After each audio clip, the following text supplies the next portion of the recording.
Hello बच्चों, इस video में हम बात करेंगे प्राइम मिनिस्टर ऑफ इंडिया के बारे में और चीफ मिनिस्टर जो आपकी स्टेट्स का होता है। इन दोनों टॉपिक्स को हम कवर करेंगे। तो चलिए शुरू करते हैं बिना आपका टाइम वेस्ट की।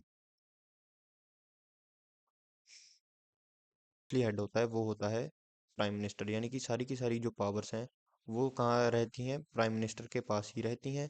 और ये जो है ये नॉमिनल एग्जीक्यूटिव होते हैं, यानी कि जो असली पावर है, प्रेसिडेंट तो सिर्फ नाम के ही हैं जो गवर्नमेंट में होते हैं। जो असली पावर जो है वो प्राइम मिनिस्टर के पास ही होती है। यानी कि देखिए, सॉरी, मैंने प्रेसिडेंट जो है वो नॉमिनल एग्जीक्यूटिव तो प्रेसिडेंट होते हैं, पर जो असली पावर है, रियल एग्जीक्यूटिव अथॉरिटी, वो जो है वो प्राइम मिनिस्टर के पास ही होती है। यानी कि जो प्राइम मिनिस्टर का कहना है वो जो है प्रेसिडेंट वापस नहीं कर सकते, यानी कि उनकी बात को इग्नोर नहीं कर सकते या टाल नहीं सकते। यानी कि उनको रीअप्रूव के लिए तो कह सकते हैं, पर उनकी बात जो है वो प्रेसिडेंट मना नहीं कर सकते।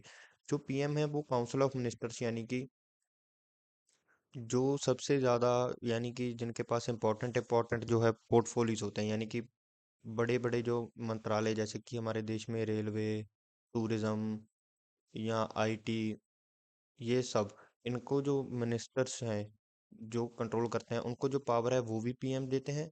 और जो है इनको जो लीड है वो भी पीएम ही खुद करते हैं।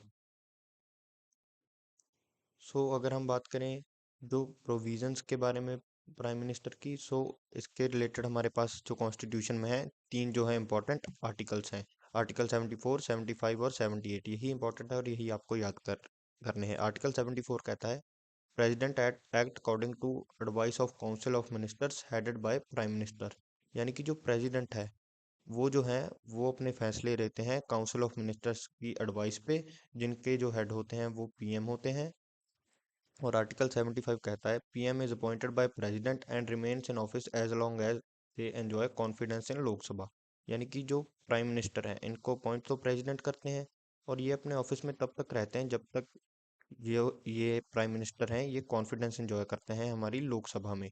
यानी कि अगर लोकसभा में हैं जो मेजर सीटें हैं, वो या तो पीएम की पार्टी की हैं और या उनकी कोalition पार्टीज के मिलाकर वो हाफ से ज़्यादा हैं, तो जो है पीएम अपनी सीट पर रह सकते हैं। अगर उनके पास आधे से ज़्यादा सीट्स नहीं है लोकसभा में, डायरेक्ट या इनडायरेक्ट वे में, डायरेक्ट यानी कि उनकी ही पार्टी के पास आधी सीट्स हों, और इनडायरेक्ट यानी कि उनकी जो गठबंधन वाली सरकारें हैं उनके साथ मिलाकर उनकी आधी से ज़्यादा सीटें हों, तभी वो जो है सेंटर में पावर में रह सकते हैं। अगर उनके पास आधी सीटें नहीं है लोकसभा में, तो जो एक प्रेसिडेंट का जो है अपनी जो सीट को है काबू में रखना, यानी कि और एक स्थिर सरकार बनाना बहुत ही मुश्किल हो जाता है। और आर्टिकल 78 कहता है, PM's duty is to inform president about administration of country and legislative proposals. यानी कि एक पीएम की ये ड्यूटी होती है, यानी कि देश में जो भी कुछ चल रहा है, यानी कि एडमिनिस्ट्रेशन देश की और लेजिस्लेटिव, उसके बारे में प्रेसिडेंट को बताना। अब हम बात करेंगे अपॉइंटमेंट और टेन्योर के बारे में। सो जो प्रेसिडेंट है उसका जो प्रेसिडेंट को अपॉइंट तो जो है प्रेसिडेंट करते हैं, पर ये कहने को ही अपॉइंट करते हैं। असल में तो पीएम जो है, ये जो पार्टी लोकसभा में है, मेजोरिटी में है, उसके जो लीडर होते हैं, यानी कि ये जो है एक पार्टी वो खुद डिसाइड करेगी। यानी कि अगर अब हमारे देश के जो प्रधानमंत्री हैं नरेंद्र मोदी, तो वो ये फैसला उनकी पार्टी का अंदरूनी मामला है, पर इनको ऑफिशियली जो है अपॉइंट वो प्रेसिडेंट ही करेंगे। और अगर और अगली प्रोविजन में लिखा है, if no party has clear majority, कि अगर किसी पार्टी के पास क्लियर मेजोरिटी यानी कि आधी सीट्स किसी भी पार्टी के पास नहीं है, तो president may invite the largest coalition to form government. यानी कि जो प्रेसिडेंट है वो गठबंधन के लिए जो है पॉलिटिकल पार्टीज को जो है वो न्योता देंगे, यानी कि आप जो है आप गठबंधन करें और देश में जो है वो सरकार बनाएं। और अगला पॉइंट है, if no majority is secured the PM must prove their majority in Lok Sabha within given time. यानी कि अगर कोई मेजोरिटी सिक्योर नहीं हो रही है, गठबंधन सरकार बनने में जो है असफल असफल रह पा रहे हैं, जो भी अपनी सरकार बनाना चाहते हैं, यानी कि जो पार्टी अपना पीएम बनाना चाहती है वो, जैसे कि आप एग्जांपल के लिए ये समझ लीजिए, अगर बीजेपी के पास बहुत कम सीट्स हैं और उनके साथ कोई पार्टी गठबंधन के लिए तैयार नहीं है, तो जो है हमारे प्रेसिडेंट वो एक जो है गिवन टाइम देंगे। उस गिवन टाइम के अंडर जो है पीएम उसको अपनी जो है मेजोरिटी जो है लोकसभा में वो प्रूव करनी होगी। और जो टेन्योर है प्रेसिडेंट का जो है, कोई भी टेन्योर जो है फिक्स नहीं होता। वैसे तो इलेक्शंस जो हैं हर 5 साल के बाद होते हैं, पर अगर हम बात करें टेन्योर की, वो फिक्स नहीं होता। जब तक कि जो है हमारे जो प्रेसिडेंट, सॉरी, प्राइम मिनिस्टर हैं, वो जब तक लोकसभा में रहेंगे तब तक, जब तक उनके पास लोकसभा में कॉन्फिडेंस है, यानी कि उनके पास आधी से ज़्यादा सीट्स हैं। जैसे कि अब मोदी जी तीसरी बार जो है प्राइम मिनिस्टर बने हैं हमारे देश के। अब हम बात करेंगे जो प्राइम मिनिस्टर है उसकी फंक्शंस और पावर्स के बारे में। सबसे पहले हम बात करेंगे एग्जीक्यूटिव पावर्स की। सो जो हमारा प्राइम मिनिस्टर होता है वो काउंसिल ऑफ मिनिस्टर्स को जो है असाइन और रीशफल करता है उनके पोर्टफोलियोज। पोर्टफोलियोज क्या होता है, अगर आपको नहीं पता मैं बता दूं। पोर्टफोलियोज कहा जाता है मिनिस्ट्रीज को।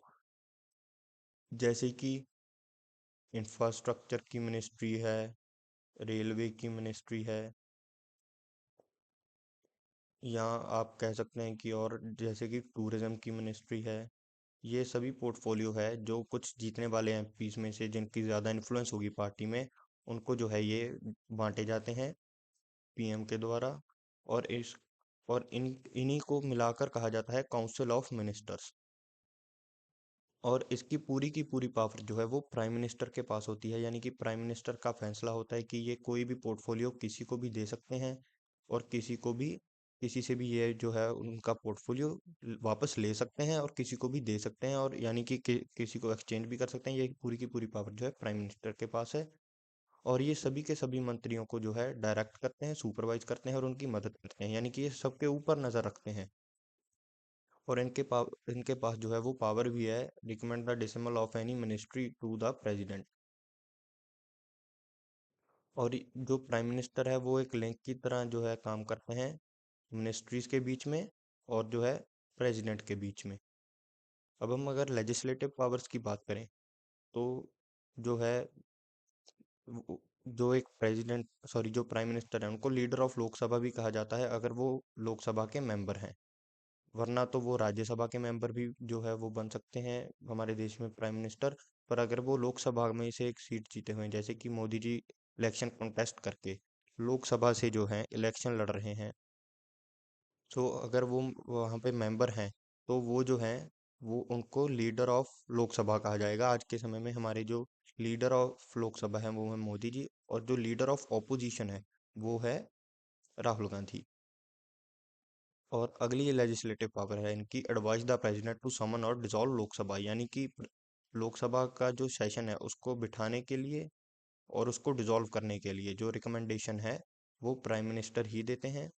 और इनका जो प्राइम मिनिस्टर का जो क्रूशियल रोल होता है वो लॉ मेकिंग और पॉलिसी फॉर्मेशन में भी होता है, यानी कि हमारे देश में कोई भी नया कानून जो बन रहा है और कोई भी नई पॉलिसी, उसके अंदर जो है मेजर जो है इन्फ्लुएंस वो होती है प्राइम मिनिस्टर की। और उनकी सलाह जो है बहुत ही ज़्यादा इन्फ्लुएंस रखती है, क्योंकि अगर वो प्राइम मिनिस्टर हैं तो ऑब्वियस सी बात है वो सबसे ज़्यादा जो है पावरफुल और पोटेंशियल वाले लीडर होंगे सारे हमारे जो हैं एमपीज में से, जो मेंबर ऑफ पार्लियामेंट हैं।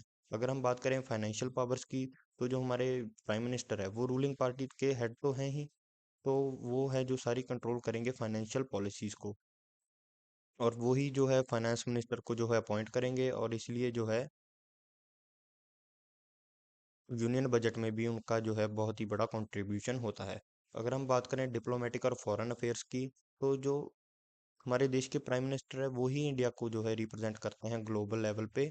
और अगर एक अच्छा आदमी जो है, यानी कि अगर एक इन्फ्लुएंशियल आदमी एक देश को रिप्रेजेंट करेगा तो वो देश की इमेज भी वैसी ही लगेगी। जैसे कि पुतिन को ऑनलाइन शो किया जाता है कि वो बहुत ही ज्यादा जो है एक पावरफुल आदमी है। तो इसलिए रशिया की जो इमेज है सबकॉन्शियसली आपके माइंड में, यानी कि आपको लगता है कि रशिया भी पावरफुल देश ही है। और जो प्राइम मिनिस्टर है वो ही सभी देशों के जो है मंत्रियों के साथ फॉरेन रिलेशंस बनाते हैं। कुछ भी ट्रीटीज और एग्रीमेंट्स हैं उसके अंदर भी उनका जो प्राइम मिनिस्टर का है क्रूशियल रोल होता है। और अगर इमरजेंसी में जो इमरजेंसी लगाने में ही प्राइम मिनिस्टर का बहुत ही बड़ा जो हम कह सकते हैं रोल होता है, पूरी इन्फ्लुएंस होती है उन्हीं के कहने पर जो है प्राइम प्रेसिडेंट जो है इमरजेंसी लगाते हैं। जैसे कि इंदिरा गांधी, जो कि अपनी हमारी जैसे कि इंदिरा गांधी थी, वो हमारी तक कि ओनली एंड ओनली वुमेन, यानी कि आज तक की सिर्फ इकलौती महिला प्राइम मिनिस्टर हैं। उन्होंने एक बार इमरजेंसी लगाई थी जिसके लिए वो बहुत ही ज़्यादा बदनाम भी हुए और जो उनके डाउनफॉल का कारण भी बना। अगर हम बात करें प्राइम मिनिस्टर के रेजिग्नेशन और रिमूवल की, प्राइम मिनिस्टर अपना जो रेजिग्नेशन है वो प्रेसिडेंट को सबमिट कर सकते हैं। पर एक और तरीका भी है, अगर उनके खिलाफ जो है लोकसभा में नो कॉन्फिडेंस मोशन जो है पास हो जाए तो प्राइम मिनिस्टर को खुद रिजाइन करना ही होगा। अगर हम बात करें इंपॉर्टेंट फैक्ट्स की, इनमें कुछ ज़्यादा नहीं है, इनमें हमारे प्रेसिडेंट सॉरी प्राइम मिनिस्टर के बारे ही में ही है। जो हमारे पहले प्राइम मिनिस्टर थे वो जवाहरलाल नेहरू थे, और वो सबसे ज़्यादा उन्होंने जो है सबसे ज़्यादा वो प्राइम मिनिस्टर के पद पर रहे थे 17 साल तक। और जो सबसे छोटा जो है टन्योर था हमारे पीएम का, वो था गुलजारी लाल नंदा का, सिर्फ 13 दिन तक ही वो पीएम रहे थे। और इंदिरा गांधी सिर्फ हमारी आज तक की सिर्फ इकलौती जो है वो महिला जो है, महिला जो प्रधानमंत्री वो इंदिरा गांधी बनी थी। और पहले नॉन कांग्रेस के पीएम थे मोरारजी देसाई। ये सिर्फ 2 साल तक, मोरारजी देसाई सिर्फ 2 साल जो तक है ही पी मोरारजी देसाई सिर्फ 2 साल तक ही पीएम रहे थे। और उन्होंने अपना टेन्योर जो है 5 साल का पूरा होने से पहले ही इन्होंने रिजाइन कर दिया था। और हमारे आपके तो हेलो एवरीवन, आज हम बात करेंगे चीफ मिनिस्टर के बारे में आज की वीडियो में। तो चलिए शुरू करते हैं बिना आपका टाइम वेस्ट किए। तो सबसे पहले मैं आपको बताऊंगा कि चीफ मिनिस्टर बनता कैसे है। जब आपकी जो स्टेट है या आपकी कोई यूनियन टेरिटरी है, अगर आपकी यूनियन टेरिटरी में फॉर एग्जांपल अगर दिल्ली है, वहां पर अगर इलेक्शन होते हैं तो जो आपके इलाके का एमएलए जीतते हैं वो अलग अलग पार्टी के होते हैं। और जिस पार्टी के पास सबसे ज़्यादा एमएलए होते हैं, यानी कि आधे से ज़्यादा जिस पार्टी के पास जो एमएलए होते हैं, उस पार्टी का जो लीडर होता है या जिसके पास इन्फ्लुएंस ज़्यादा होती है वो जो है सीएम बनता है। और वो सीएम ही होता है एक स्टेट का जो हेड, यानी कि उस स्टेट का सबसे बड़ा जो है मिनिस्टर, वो एक चीफ मिनिस्टर बनता है सभी के सभी मेंबर ऑफ लेजिस्लेटिव असेंबलीज में से। और वैसे तो कहने को जो है कॉन्स्टिट्यूशनल हेड जो एक स्टेट का गवर्नर होता है, जैसे कि हमारे सेंटर में जो है प्रेसिडेंट होता है, पर जो असली पावर है वो सीएम के पास होती है। जैसे कि आप देखिए, पीएम और ये रहा सीएम, ये दोनों सेम है। ये है सेंट्रल गवर्नमेंट में और ये है स्टेट गवर्नमेंट में। और इसके पास है एक फालतू का आदमी, प्रेसिडेंट। फालतू का आदमी नहीं कह सकते, हम कह सकते हैं कि जो सिर्फ नाम के लिए ही है सिर्फ, पर असली पावर तो है इन दोनों के पास है। और सीएम के पास जो है वो गवर्नर है। यानी कि ये दोनों सिर्फ नाम के हेड होते हैं, पर असली पावर जो है वो पीएम और सीएम के पास ही होती है। सीएम जो है स्टेट लेवल पे होता है और पीएम जो है वो सेंट्रल लेवल पे होता है। यानी कि ये दोनों ही अपनी जो काउंसिल ऑफ मिनिस्टर्स हैं उनको जो है वो होल्ड करते हैं। इनके पास है जो पावर होती है, यानी कि ये किसी भी मंत्री को अपने अंडर कोई भी मिनिस्ट्री दे सकते हैं, उनसे मिनिस्ट्री छीन सकते हैं। ये दोनों के जो फंक्शंस है बिल्कुल सेम है, बस फर्क तो है सिर्फ ये आर्टिकल्स का। और आपने ये आर्टिकल्स को याद रखना है।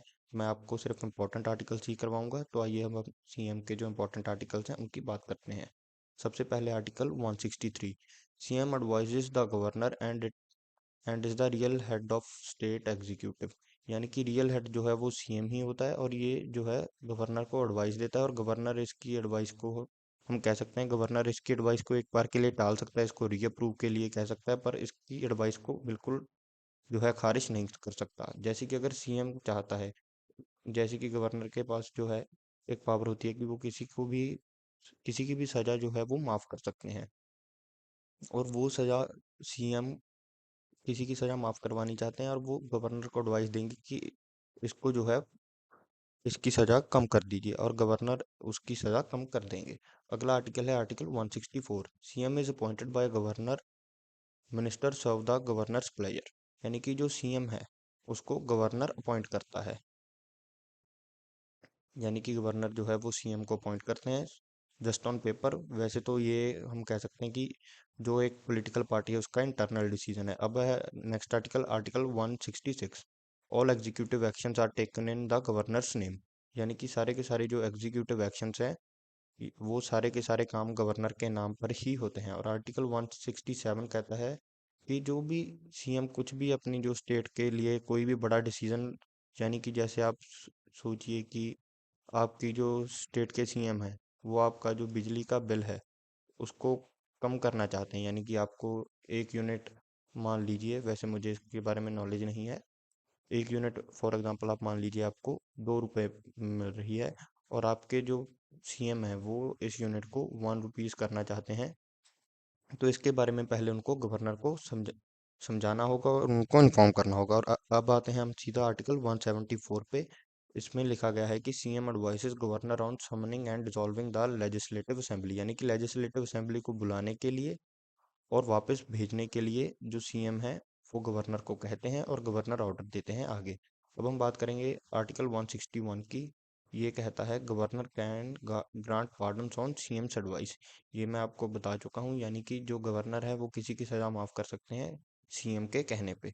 अब हम आते हैं सीधा आर्टिकल 356 में, जिसके बारे में आपको पता भी होगा। President rule can be imposed in case of failure of state government governance, यानी कि अगर आपके सीएम जो हैं आपकी स्टेट के, वो जो है, हम कह सकते हैं कि वो स्टेट में जो है हमारा कॉन्स्टिट्यूशनल स्ट्रक्चर है, यानी कि अमन कानून या स्टेट को अच्छे से चला नहीं पा रहे, और अपनी जो स्टेट में है बहुत ही ज़्यादा अफड़ा तफड़ी मची हुई है, तो स्टेट में जो है प्रेसिडेंट जो है वो गवर्नर का, यानी कि वो सीएम की पावर खत्म करके गवर्नर को ही स्टेट का जो मेन हम कह सकते हैं हेड बना सकते हैं। अब हम बात करेंगे अपॉइंटमेंट और टेन्योर की। अपॉइंटमेंट का तो मैंने आपको बता ही कि इनको सिर्फ ऑन पेपर जो है गवर्नर अपॉइंट करते हैं, पर usually the leader of majority party in state assembly, यानी कि स्टेट असेंबली में जिस पार्टी के पास सबसे ज़्यादा सीट्स होंगी उसका ही जो लीडर है वो सीएम बनेगा। और सीएम की कोई हम कह इलेक्शन जो है, इलेक्शन तो हर 5 साल बाद होते हैं, पर कोई फिक्स टर्म नहीं होती। जो एक सीएम है वो अपने ऑफिस में तब तक रह सकता है जब तक उसके पास उसकी पार्टी की मेजोरिटी सपोर्ट है। और अब हम बात करेंगे कि इनकी कुर्सी कैसे खाली होती है। यहाँ तो ये है कि वो केजरीवाल की तरह अगले इलेक्शन आ जाएं, या उनके उनकी पार्टी के पास मेजोरिटी सीट्स ना आए। और दो कारण और भी हैं, यानी कि यहाँ तो उनको जो है वो कॉन्फिडेंस लूज करते हैं, यानी कि कुछ जो उनकी पार्टी के एमएलए हैं वो उनका सपोर्ट जो है वो बंद कर दें, और यहाँ वो खुद ही जो है अपना रेजिग्नेशन लेटर गवर्नर को देके खुद रिजाइन कर दें। और अगर उनके पास पूरा कॉन्फिडेंस ही नहीं है लेजिस्लेटिव असेंबली में, यानी कि उनके पास इनफ एमएलए नहीं है अपनी मेजोरिटी प्रूव करने के लिए, तो उनको मजबूरन खुद ही रिजाइन करना होगा, यानी कि उनकी कुर्सी खुद चली जाएगी, इसमें वो कुछ नहीं कर सकते। अब हम बात करेंगे पावर्स और फंक्शंस के बारे में। अब हम पहले बात करेंगे एग्जीक्यूटिव पावर्स की। देखिए, जो सीएम है वो हेड होता है एक स्टेट का, और सारी की सारी एडमिनिस्ट्रेशन, सारी की सारी मिनिस्ट्रीज को वो खुद ओवरसी करता है। और जो सीएम के पास ही पावर होती है कि वो किस मंत्री को कौन सी मिनिस्ट्री दे, और वो मिनिस्ट्री किसी से छीन के किसी को भी दे सकता है, और कैसे भी जो है इंटरचेंज कर सकता है मिनिस्ट्रीज। अब हम बात करें, और ये तीसरी एग्जीक्यूटिव पावर है, यानी कि अगर जैसे कि आप मान लीजिए दिल्ली का जो पुराना सीएम था वो था केजरीवाल, अगर उसने यूनियन गवर्नमेंट यानी कि सेंट्रल गवर्नमेंट से कोई भी बातचीत करने जानी थी, तो दिल्ली गवर्नमेंट को जो रिप्रेजेंट करेगा वो केजरीवाल करेगा यूनियन गवर्नमेंट के सामने। अब हम बात करेंगे लेजिस्लेटिव पावर्स की, यानी कि लेजिस्लेटिव पावर्स क्या है। ये गवर्नर को एडवाइस देते हैं कि कब जो है लेजिस्लेटिव असेंबली उसको बुलाना है और कब उसको डिसॉल्व करना है। और यही जो है बिल्स और पॉलिसीज को लेजिस्लेचर में इंट्रोड्यूस करते हैं सीएम। और जो स्टेट की जो पॉलिसी मेकिंग है और कुछ भी बड़े कानून लाने हैं, उसमें बहुत ही बड़ी जो इन्फ्लुएंस है और बहुत ही बड़ा रोल जो है वो एक सीएम का होता है। अब हम बात करेंगे फाइनेंशियल पावर्स की। जैसे कि जो सीएम के ऊपर ही मेन जो है वो बर्डन होता है स्टेट के बजट प्रिपरेशन का और फाइनेंशियल प्लानिंग का, और स्टेट का सारा एक्सपेंडिचर और टैक्सेशन पॉलिसीज को भी एक सीएम ही कंट्रोल करता है। और अगर हम बात करें जुडिशियल पावर्स की, वैसे तो इसमें अगर किसी को यूनियन अगर किसी को हाई कोर्ट का जज की अपॉइंटमेंट में वैसे तो यूनियन गवर्नमेंट का बड़ा रोल होता है, पर जज के जो नाम है वो जो है सीएम ही रिकमेंड करते हैं। और advice governor on pardon sentences, यानी कि आर्टिकल 161 के तहत अगर सीएम गवर्नर को जो है एडवाइस कर सकता है कि आप अगर किसी की सज़ा जो है वो कम कर दीजिए या माफ़ कर दीजिए। अब हम बात करेंगे सीएम और गवर्नर के रिलेशंस के बारे में। गवर्नर इज कॉन्स्टिट्यूशनल हेड, यानी कि जो गवर्नर है वो एक कॉन्स्टिट्यूशनल हेड है, पर जो असली एग्जीक्यूटिव है जिसके पास असली पावर है वो तो सीएम ही है। सीएम एडवाइस गवर्नर ऑन की मैटर्स, यानी कि जो सीएम है वो गवर्नर को बहुत सी चीज़ों पे एडवाइस करता है। और जो अगला जो तीसरा पॉइंट है वो है कि सीएम मस्ट इन्फॉर्म, यानी कि उसके लिए कंपलसरी है गवर्नर को सारे के सारी ज़रूरी गवर्नमेंट डिसीजंस के बारे में बताना एक गवर्नर को, और ये आता है आर्टिकल 167 के अंडर। और in case of political instability governor can recommend president rule, यानी कि अगर एक स्टेट में, जैसे कि मैंने आपको बताया कि स्थिरता नहीं है और हालात बहुत ही ज़्यादा खराब हो रहे हैं, तो गवर्नर जो है प्रेसिडेंट को कह के प्रेसिडेंट रूल एक स्टेट में लगा सकता है, जो आता है आर्टिकल 356 में। अब हम बात करेंगे रिमूवल ऑफ सीएम की, जिसकी बात हम पहले भी कर चुके हैं, यानी कि या तो वो मेजोरिटी जो है वो लूज कर दें, या उनके उसके खिलाफ जो है नो कॉन्फिडेंस मोशन जो है असेंबली में पास हो जाए। और यहाँ अगर स्टेट में प्रेसिडेंट रूल लग चुका है तो गवर्नर जो है वो सीएम को रिमूव कर सकता है। अब हम दो जो है इंपॉर्टेंट चीज़ों के बारे में बात करेंगे। इसमें एक अमेंडमेंट है और एक जो है एक केस है। सो जो पहली अमेंडमेंट है वो है 42nd एंड 44th अमेंडमेंट। ये जो है सीएम और गवर्नर की जो है पावर्स उनको डिफाइन करती है, ताकि जो हमारे देश का फेडरल स्ट्रक्चर है और जो हमारी यूनियन गवर्नमेंट और जो स्टेट गवर्नमेंट, इनके जो रोल्स हैं वो थोड़े से डिफाइन रहें। और एस आर भूमाई केस है, यानी कि जो एस आर भूमाई थे, ये थे कर्नाटका के सीएम। और जो हमारी यूनियन गवर्नमेंट है उसने प्रेसिडेंट रूल लगा के इनकी सरकार को जो है भंग कर दिया था। और उन्होंने जो, और उसके बाद जो हुआ, ये ये जो थे एस आर भूमाई, ये कोर्ट चले गए थे, और उसके और इन और इन्होंने जो था गवर्नर को कहा था कि मेरी एक बार मेजोरिटी चेक कर लीजिए आप असेंबली में। पर जो है गवर्नर ने इनको इनकार कर दिया था। यानी कि जो गवर्नर थे और प्रेसिडेंट थे, उन्होंने अपनी जो पावर्स का मिसयूज किया था, और इसलिए इसके बाद जो है सुप्रीम कोर्ट ने कहा था कि जो आर्टिकल 356 है, जिसकी हम यहाँ पर ऊपर बात करके आए हैं, यानी कि governor in case of political instability governor can recommend president rule, इसके अंदर जो है सीएम की जो मेजोरिटी है उसको असेंबली में टेस्ट करना जो है ज़रूरी कर दिया गया था, ताकि जो सेंटर यानी कि यूनियन गवर्नमेंट में कुछ लोग हैं वो अपनी पावर का जो है गलत इस्तेमाल ना करें और स्टेट को। और अब हम बात करेंगे role of CM in crisis management, यानी कि अगर एक स्टेट में कुछ भी जो बुरी हालात आते हैं या कुछ भी गलत हो रहा होता है, उसके अंदर सीएम का रोल क्या होता है। यानी कि अगर कुछ भी, जैसे कि आपके स्टेट में कोई भी नेचुरल डिजास्टर आ गया, या लॉ एंड ऑर्डर का इशू है, या इकोनॉमिक क्राइसिस आ गई, यानी कि स्टेट के ऊपर जो है कर्ज बहुत ज़्यादा है और रेवेन्यू बहुत कम है, तो सबके लिए जिम्मेवार जो होता है वो सीएम होता है। और ये जो है सेंट्रल गवर्नमेंट के साथ अकॉर्डेंस भी, यानी कि कोऑर्डिनेट जो करता है, क्योंकि ये जो होता है एक स्टेट का सीएम ही ये एक रिप्रेजेंटेटिव होता है। और पब्लिक वेलफेयर स्कीम्स को इफेक्टिवली इम्प्लीमेंट करने के लिए जिम्मेवार भी सीएम ही होता है। This is all for today's video.